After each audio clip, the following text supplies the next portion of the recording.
comfort zone. And that therefore means this is actually the best time to make radical changes in our country because everything is fluid. You know, stability is not good for change. Newton's first law. A body will stay in the same state of motion until another force acts on it. And this is the time we are in Uganda. And it is not a partisan force, actually. The young people who you see making noise and issuing threats are not of one party. They are of different parties. So today is about mutual accountability. While walking in here, I expressed some fears to the Vice President. I told him, I hope this is not a court martial where the Minister of Justice, in his capacity as the public face of justice, will be put on trial.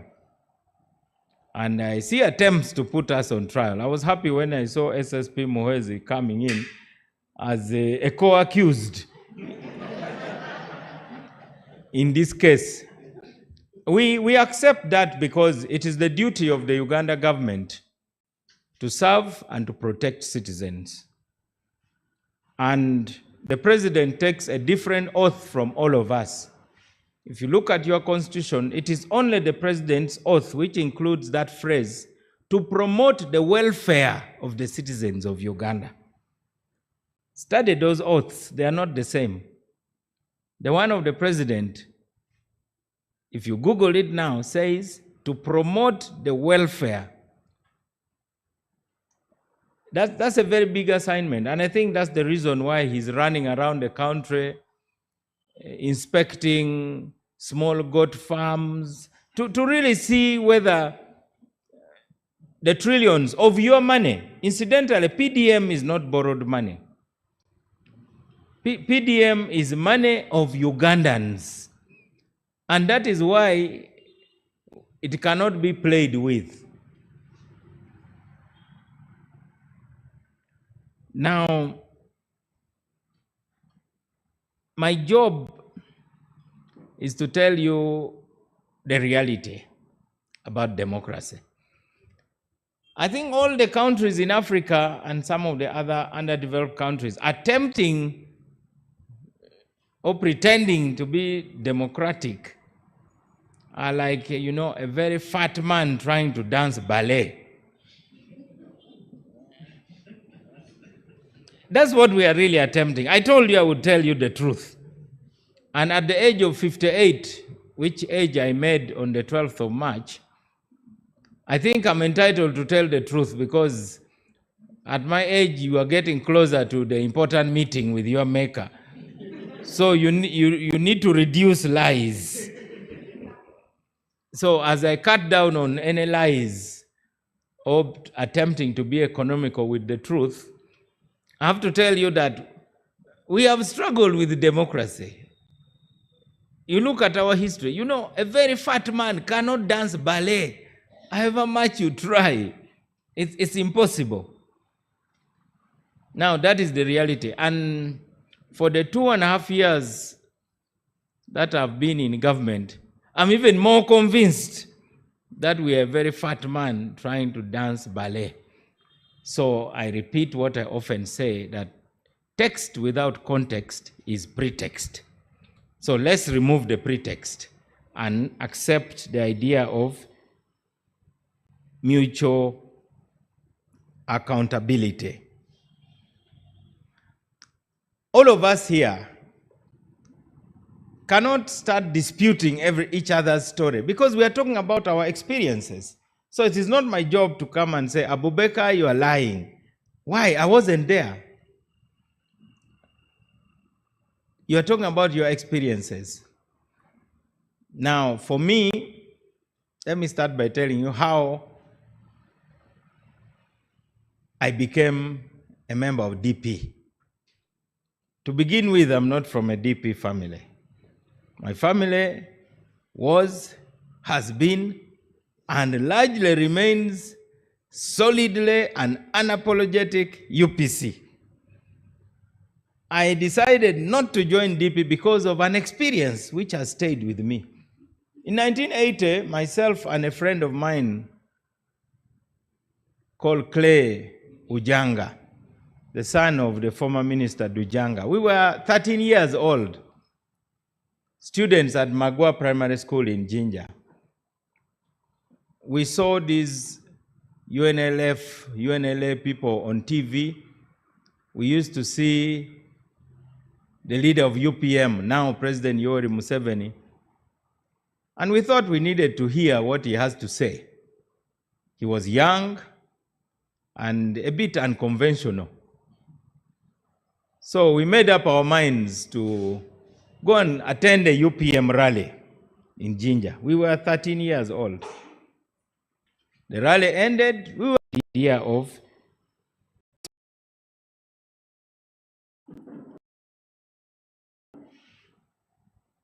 now we need to really go back to being very formal about the way we do things in this country. And when you are formal, it means you keep records. Let me tell you, even those who do bad things have to be formal. Hitler was a dictator, a fascist, and a mass murderer. But I can tell you, even the record of the mass murders were kept religiously and stamped by the responsible officer. That is how they were taken to trial in Nuremberg. Even when they are planning genocide, they took the decisions properly and so on. So, we cannot afford to have an informal state.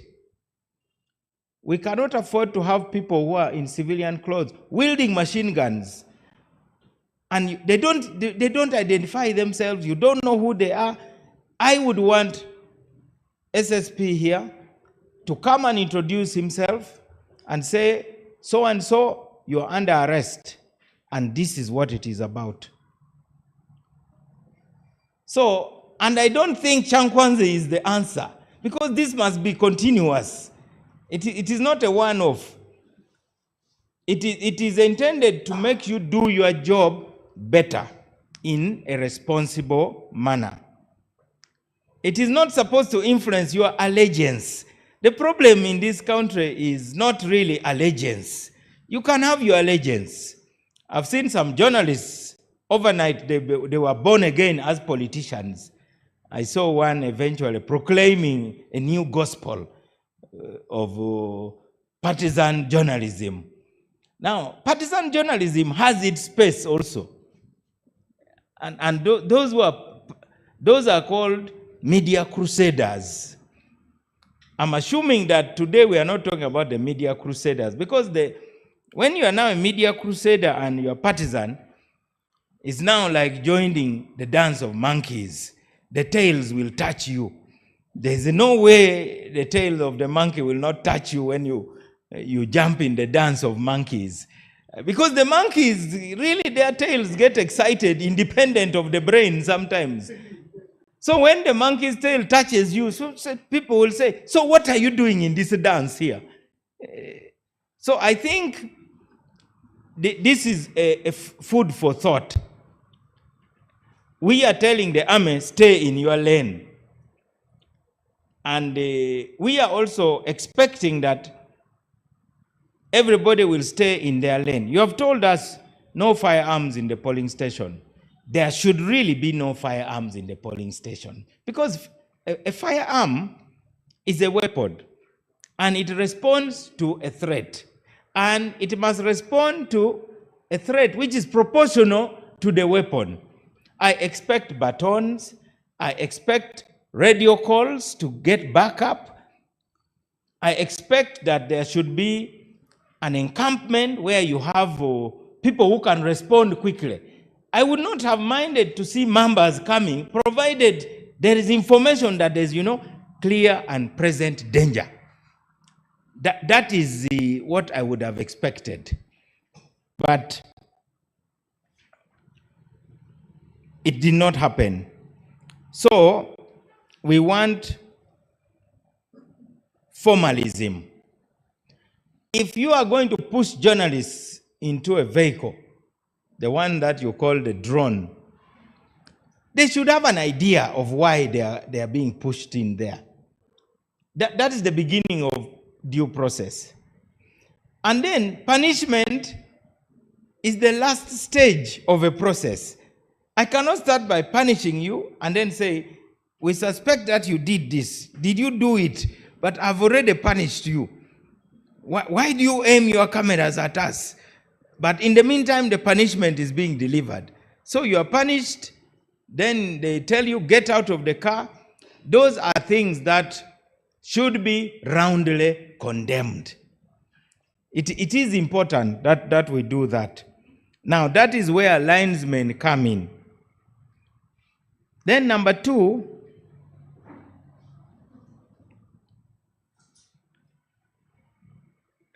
the Electoral Commission we have is weak. They definitely were not in charge. Sarah talked about what Aziz Kasuja said. My election in Gulu was nullified, by the way, because provided for voting in restricted areas, which means that soldiers in the front line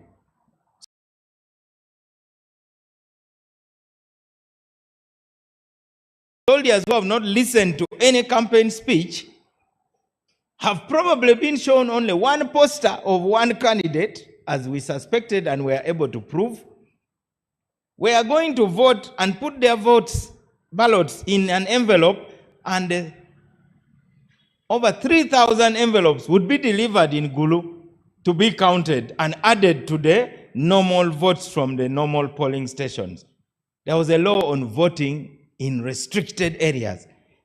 That would mean that a helicopter would go to Congo, where we have deployed troops, and they would vote. This is like a diaspora kind of thing now, only that it is kind of specialized.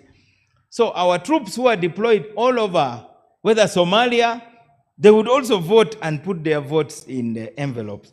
That's what happened in 1996. Some of you don't know that, but I can tell you because I was a candidate in that election. So I was winning the election by 1,900 and something, close to 2,000 votes. But I was told that there are 10,000 troops who have not yet voted. Do you think I really had a chance? Or did I really have hope? I had no hope. We were pushing the returning officer to declare. He said, I cannot declare because according to the law, and it was the law anyway, passed by Parliament, that we should wait for those votes. Now, sometimes those who want to rig make mistakes. Now, instead of using the voters' register, they use the army payroll. As a result, the ghost soldiers, the dead soldiers who normally receive salaries, were now supposed to vote. One of my agents, called Reverend Olao, went and sat to represent me at the vote counting. And he had the name of his brother, who he had buried some time back, that suddenly he had found it in his heart to vote for my opponent. That was a non-partisan election. We were all movement. So he protested. So he sent a message to me, and I said, stay there and see what is happening. But all the votes were for my opponent. You would not hear Mao, just Bigombe, Bigombe, Bigombe, Bigombe, endlessly. And it was now passing 1,500, and then he noticed another thing. That, wait a minute, these ballot papers don't have serial numbers. They had actually photocopied ballot papers. They didn't have enough of the original ballot papers. So when he observed that, he raised another alarm. He sent a message to me. I sent back a message. I said, walk out. So my entire team walked out. So the other side was now very annoyed also. Meanwhile, on the streets, People were just gathered in silent protest, and the election became such a big matter. All the young people, my first cousin brother, Nicholas Opio, was a little boy. He was also saying that he's going to guard my votes. He also went that he's also going to guard the votes. We found him. He left home alone, saying there are votes to be guarded. So the citizens realized that, if the state cannot defend their ballot, they have to step forward and defend it. Eventually, the other side also walked away. Then the returning officer was stranded with the ballots. Imagine you are a referee in the football pitch and the players have walked away. Now what do you do? Before the 90 minutes, you go now to the FIFA rules. They sent the same Aziz Kasuja to come to Gulu. But Gulu was very, very hot because it was still highly militarized and there was even insecurity. I remember there was a soldier, he was called Kanosula. For him, he was openly partisan. One time he even pulled a pistol and waved it at me in his Uganda English. You Mawo, you are not going parliament, you are going mortuary. Now, what do you do in that kind of situation? When somebody who is supposed to protect you is telling you where you are heading. The point I'm making is that at this time we should be doing better. We should not be doing worse than where we came from, because we cannot afford to witness democratic reversals. So Kawempe was a drastic reversal in terms of expectations. My point was about the weakness of the Electoral Commission. I went in the morning to see Vice Chairman Aziz Kasuja at a hotel called Hotel Roma. I arrived at 7. The receptionist told me, the man took off at 6:30. He said this is impossible for him. So he left Gulu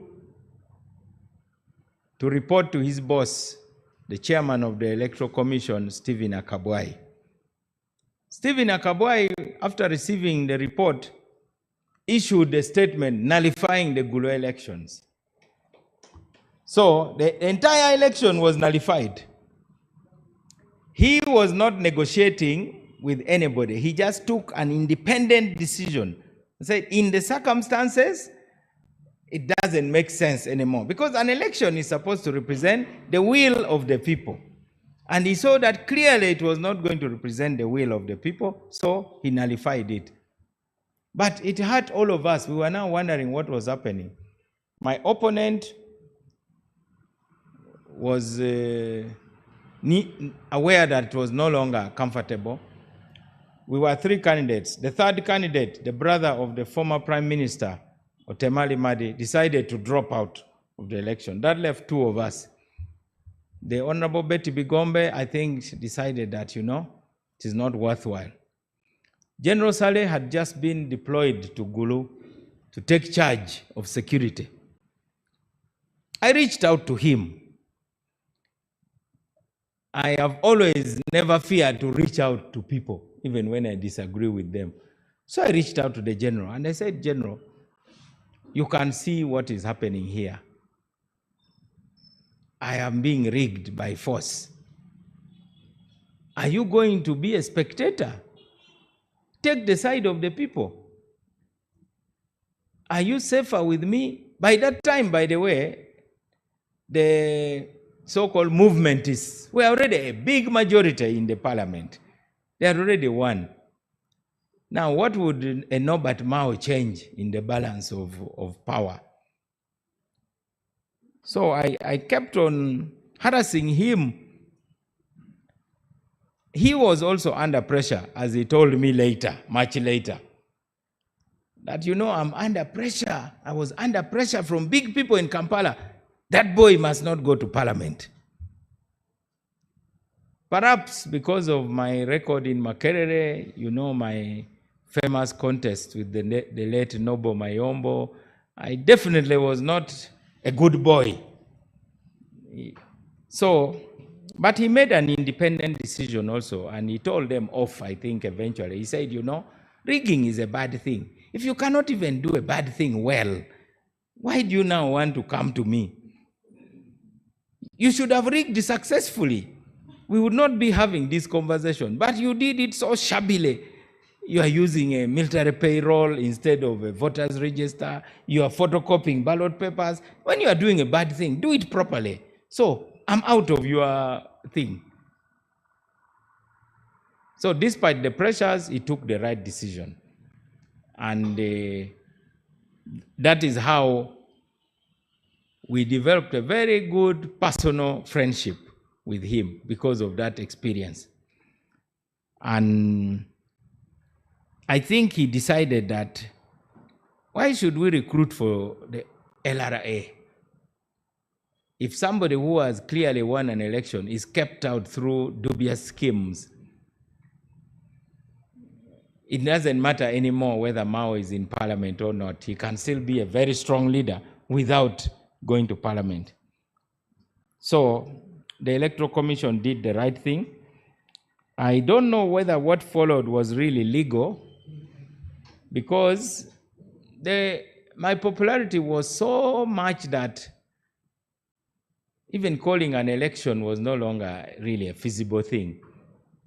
Ideally, when you nullify an election, you must set the date for another election, set a date for nominations, and a campaign period up to another election.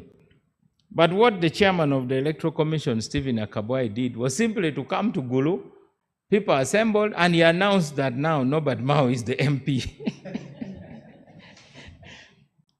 For those of you who like research, if you go to the Electoral Commission offices, they say Nobert Moa unopposed. But there was actually no call for nominations. Now, I always tell those who yell about people power, I say people power started with me, because that was really people power. It was the real people power. And unresolved conflicts also lead to violence. There are so many undercurrents in the elections. If one political party feels so aggrieved on account of its members being in detention for long, having been subjected to torture, then those play as undercurrents. The issue is an MP for Kawempe North. But that now was not really the only issue. There was these undercurrents, what I would call unresolved ongoing conflicts over several issues that somehow lead to violence. Then on the side of the state, you now have a party which is beginning to be like a paramilitary party. You have members of that party coming and threatening to slaughter people. Now, all those are undercurrents that we must really investigate. I don't want to be slaughtered for what I believe in. So if you threaten to slaughter me, I think I must make sure that first and foremost, the first law of human nature is self-preservation. That's why even those of you who have taken flights on aircrafts, the safety measures include a statement that first put on your oxygen mask before assisting any other person, even if that person is your baby. Because why should you commit suicide, then you have two dead bodies? So first, secure yourself before the others. So we said we would be objective and talk openly. Those are my three observations, which I've told you. The informalism, where people who are, nobody knew who was in charge of security. If I asked any of you, who was in overall command in Kawempe North? Somebody who is like handling headquarters. Like when there's a football match, you see those places where they say that's where the FIFA officials are. In case there's a problem, that's where you go. In the case of Kawempe, I'm not sure. Of course, while preparing to come here, I also had to call other people concerning the contradictions between the judiciary, government officials, and so on, with the radical new bar, as you call it. I called the Chief Justice. I spoke to the Attorney General. I spoke to now Justice of the Court of Appeal, Sekana. I went and visited the Inspector General of Police in his office. I spent almost 2 hours meeting him. Today morning, I spoke to the commandant of Kampala Metropolitan Police, and I do not know whether you people engage at that level, because it is not enough to come and unleash fire from here. You see, even Ukraine and Russia are talking, even when every day they are planning how many missiles they should send. Even Hamas and Israel, they are talking. Even me, when I was president of the very radical guild of Makerere, at the end of the day, 2 students lay dead, so many injured, including the speaker, Jacob Olanya. I had to humble myself and say, by the way, let me create a small bridge, however shaky, even if it is made of bamboo, a bridge with the commander-in-chief. So I picked the phone and I called State House number. Just I saw that this is State House, this is the phone number, so I rang it. So at the age of 23, you think that the president is seated at a desk, then the phone rings, then he picks, hello, Your Excellency, this is Nobert Moa. But that is not what happens in reality. So somebody else picked the phone, and I thought she would say, hold on, here he is. Of course, that did not happen. So I called and introduced myself. She asked me, why are you calling? I told her, I'm the president of Makerere Students Guild. We have a big problem here. There has been violence, and we believe that we have legitimate concerns. We request to meet with the president. And she asked me, why? The president is the chancellor of the university, and is the overall boss, and he's also the president of the country. We need to talk to him. She said, well, we will get back to you through the office of the vice chancellor, because I had called from a call box. That means I basically had no number. So the lady who spoke to me is now the one you know as Allen Kajina. At that time, she was a presidential assistant, and she was then called Allen Kakuyu. So I have not started my peace processes today. I started from a very young age. And I agree with those who say if Ugandan leaders would talk to each other, we would not have had the sad history we have had. For instance, why wouldn't the president of Uganda, who was then the Kabaka, Sir Edward Mutesa, why wouldn't he talk to Dr. Bote? Why wouldn't all these people talk to each other? The other day I was seeing President Kagame and President Tshisekedi talking in Qatar. They cannot talk here in Nairobi, but they need to go to Qatar. So, on the first issue about the role that Uganda Law Society can play legitimately, and it's really about reaching out. It was a very good gesture for our president of the Law Society, Semakade, to come for the opening of the new law year. And what happened did not build peace, because building peace also depends on timing. Sometimes a conflict must first mature. You know, it is like a boil. You don't squeeze it too early. If you squeeze it too early, you may only irritate it. I tried my best, but I think the conflict is now mature. Now that our president is serving us from abroad without being an ambassador, I think that conflict is now mature. And I'm pleased to tell you that the Attorney General himself said he is for a mediated process. He says he's unhappy with what has been done and said about him, but he believes that it is okay. And if much as he doesn't want to focus his energy in the process, but he says he will support whatever we are attempting. And the Chief Justice says, look, we feel wronged as the judiciary and we demand an apology.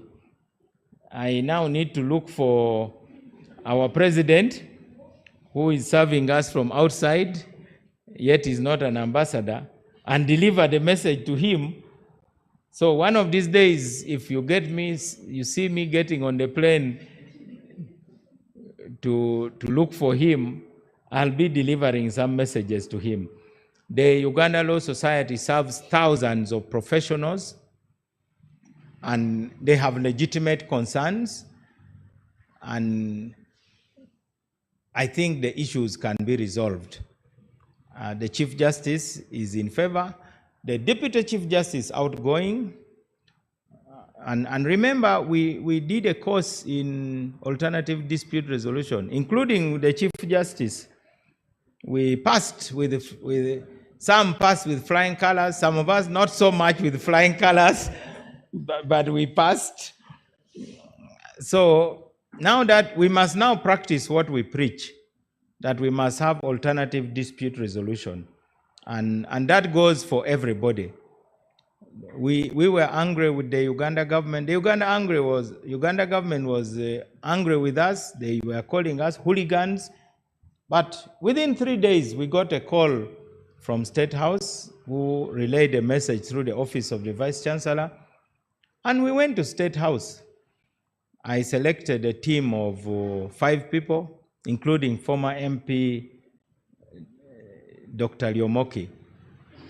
And we spent almost 4 hours arguing with the president. Now, this mutual suspicion should stop. And my coming here should be that shaky bridge. However shaky, but at least there should be a bridge. We must talk to each other. The government of Uganda is supposed to give you 5 billion shillings to finish. That cannot be disrupted. The Right Honorable Rebecca Kadaga is pursuing that, and I'm going to work with her, because that has nothing to do with the Radical New Bar. The Radical New Bar is your own concoction. What we know is Uganda Law Society. That's the one we know. That's like you have ONC, Bazukulu. Those are concoctions for politics. But the Constitution of Uganda, and I believe the Constitution of the National Resistance Movement, does not have all those kind of Bazukulu things, Sijui what, and so on. The FDC, they had what was called P10. It was definitely not part of the FDC Constitution. So for us, we respect the role of the Uganda Law Society, and we have to go and kubanja the 5 billion, so that the good work that you have done here as the society, and all of us contributed lots of money to get this project up. We must not let anything poison this. This is an honest conversation. Now my prescriptions. The Kawempe elections were not safe for everybody. Even a person who is trained has confessed here. By the time you are an SSP, you are trained to protect yourself and protect others, and to even inflict injury on those who are threatening you. But you have heard him. He came here, he said, even as we were not safe, and he gave you examples. So how can we make elections safe? Today, we need to have a coalition to combat election violence. That is a creative way. Of course, because of underlying issues, you heard Dr. Sarah Birete wanting the president to be subjected to medical examination and so on. That's really not why we are here. If you are serious about that, there's a procedure on how to do it. And I expect you to move in that direction. Even if you want a vet doctor to be the one, Now that you are calling him a monster, perhaps it is a vet doctor who should do the medical examination. But that still goes back to the underlying issues. When we were fighting for peace in the north, there were so many underlying issues. They tell you there was a massacre here, there was a massacre there. Then you have issues of UNLA versus West Nile. In Uganda, every part of the country has suffered.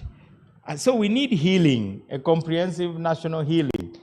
Everybody should bring their issues. That's why we promote dialogue. But even while we were suffering in those areas of Acholi, the West Nile people were also telling us that your children, after the fall of Amin, instead of proceeding to Gulu, first branched to go and cause mayhem and chaos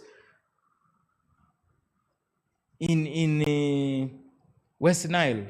They went and committed massacres, they killed people, smashing babies against trees. But it was unthinkable. So sometimes a victim also can victimize others and so on. That is the complexity.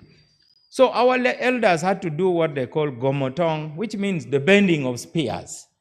Our elders from Acholi went to West Nile and they did a ceremony of bending spears. Because how will you survive as a society if you cannot confess your sins and forgive one another? So let's start the consortium today. Now, the other thing is,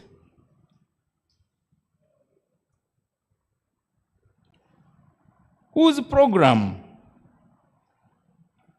So let us involve political parties and candidates. The third one, let's benchmark. Kenya had a very violent election, 2017. Do you remember when President Ruto and his colleagues were on the ICC list? Sorry, 2007. That was the second term of Kibaki. That election was so violent. I urge you, together with your counterpart, the president of the Law Society of Kenya, you try and benchmark how they were able to deal with it. Violence has continued in Kenya. You remember there have been murders of electoral commission officials. Even there's one whose finger was cut off so that the fingerprint can be taken to open a certain. That's how bad it gets in some other countries. So let us do benchmarking. The other thing is, not the whole of Kawempe was violent. I expected the SSP to tell us, based on the KMP map of Kawempe, you know the hotspots in the city. If there's a gunshot here, I think you know where to go, where there is likely to be an incident, even if it is Kololo. Definitely it will not be where the ambassadors are. Most probably it will be in one of the pubs. So we need to map the violent prone areas. Now, let's not disconnect what efforts we are doing from long-term peace-building strategy for our society. We must make sure they work together. Of course, those who do violence do it by design. There's designed violence. Because violence can manipulate, you realize that only 14% of the eligible voters showed up. So the violence had an impact, not really in terms of victory. In that case, even NRM lost, because the NRM supporters who should have come and voted never came to vote. And of course, the Nup people felt they were the target of the violence. So I believe a disproportionate number of them did not show up. Or if they showed up, they had to really be dressed differently. not wearing red, and so on. Violence also disrupts opponents' campaigns. Now, let us be very honest about this blame game.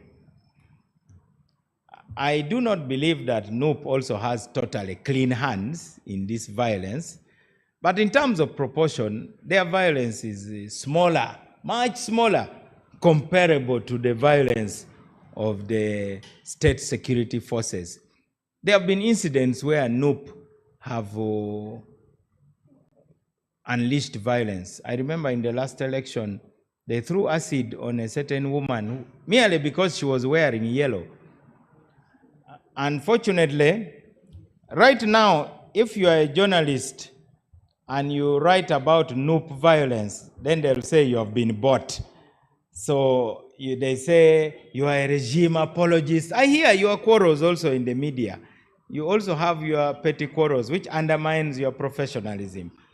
So, for instance, if you were to write as a journalist and you say, NUP has done this, they have done this, they threw stones. So now you have left Balaam to be the one now, to whether he is telling the truth or not, that's another matter. It will be the police to tell us. But we really expect that you really highlight all incidents so that for those of us who are used to being attacked, we don't mind. We speak the truth. But for you journalists, they will mark you. This one is a regime apologist. This one, NRM has paid him, and so on. So your work requires courage in both ways.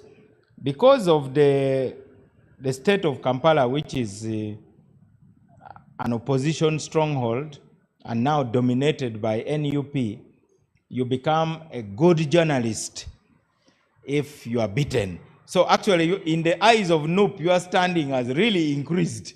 You are now seen as very good journalists. But it is so now Abu would be a superstar in the eyes of NUP. But I can tell you, let this be the beginning of us condemning the use of state security forces to undermine free and fair elections. All the violence, I think the SSP talked about it. In 1961, the Kingdom of Buganda urged all Baganda not to vote in the first election we had here before independence. And if you dared to go to vote, you met a lot of violence and even social ostracism. So you saw even in the burial of Segirinya. This is the first funeral where the body was in another place and the spirit was in another place. I always thought that when there's a funeral, the body and the spirit are in the same location. So you had Bobby Wine presiding over the body and Mpuga presiding over the spirit in another. So if the two groups had met, even without the group of SSP Muhezi, do you think there was going to be peace?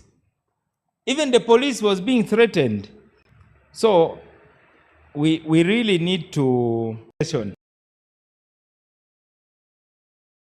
votes. People went to parliament with 70 votes because there was so much intimidation.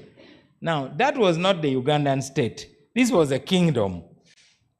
But because of hate speech against DP and Catholics, they were referring to Archbishop Joseph Kiwanuka as a Kasajja Kerubaga. So we need to share with you his pastoral letter. I don't know whether you people really want to read that, but it's important to know that 1962, again there was violence. 1980, I told you my own story. There was violence and also propaganda. Now, for us in Acholi, the UPCs were saying, if you vote for DP, you are going to carry bricks and stones from Gulu all the way to Kampala to build the walls of the Lubiri. Now, would you really vote for Would you really vote for DP if you are a sound-minded person? So I think the level of intolerance has increased, and it is fueling the violence. When you listen to the speeches, and we expect that Bobi Wine should tone down. Even our own president, Yoweri Museveni, some of the things that he has been saying in the past, remember where he said two contradictory things. In one, he said, oh, I understand they were beaten properly. Now, that one definitely is not a good thing. He is the father of the nation. He talks about the Bazukulu. The people being beaten are the Bazukulu. If they are misled, there should be ways.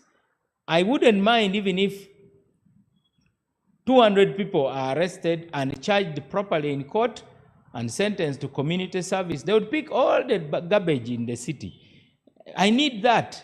They would really clean up the city. They would go and they remove all the plastics and so on. Let them be sentenced. And they know that actually the legal machinery works. The legal machinery should not be through a stick. And then in another speech he said, you have no right to beat anybody. Now those two were diametrically opposed. So it's our duty as his principal advisors. The ministers are the principal advisors of the president. They are these presidential advisors, but the principal advisors. The word cabinet comes from the days when a king had appointed people sitting behind him in a cabinet to whisper things as is. Because as a president, you are supposed to talk about nuclear weapons, environment, agriculture, road construction, bridges, finance. I don't know whether anybody has all that knowledge. So the cabinet was hiding people behind doors. So if a difficult question is asked, then somebody whispers. And it is our duty to speak courageously about ways of holding the country together. I personally believe that this conversation is extremely healthy, especially given